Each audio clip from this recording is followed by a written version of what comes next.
வாராகி தன் மீது போடப்பட்ட இந்த பொய் வழக்குகள், எல்லா வழக்கும் பொய் வழக்கு, யாருக்கிட்டே நான் காசு கேட்டலாம் மிரட்டல, இந்த வழக்குகள் எல்லாம் தவறு அப்படின்னு சென்னை உயர்நீதிமன்றத்தை அணுகியதும் சென்னை உயர்நீதிமன்றம் 13/2/2025 அன்று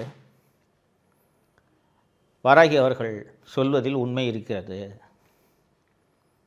இந்த புகார்கள் எல்லாம் பொய் என்று தெரிகிறது. ஸோ இந்த 6 வழக்குகளையும் சென்னை மாநகர காவல்துறை விசாரிக்கக்கூடாது, சிபிசிஐடி விசாரிக்க வேண்டும் என்று இந்த வழக்குகளையெல்லாம் சிபிசிஐடி விசாரணைக்கு மாற்றுறாங்க. ரைட்டா? இதுக்கு நடுவில் நான் ஏற்கனவே இந்த வாராகி செப்டம்பர் மாதம் கைதானார் என்று நான் சொன்னேன்ல, அப்போது சென்னை மாநகர காவல்துறை ஆணையர் திரு அருண் அவர்களின் உத்தரவின் பேரில் அந்த ஸ்டெர்லிங் ரோட்டில் ஆஃபீஸ் வச்சுருந்தார்னு சொன்னேன்ல, ஆஃபீஸ் பூட்டை உடச்சி ஒரு துண்டு பேப்பர் விடாமல் தூக்கிட்டு போயிட்டாங்க எல்லாத்தையும்.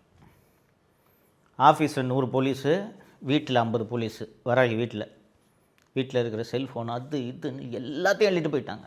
நொடிச்சு போயிட்டார். வாராகிக்கு அலுவலகமே இல்லை.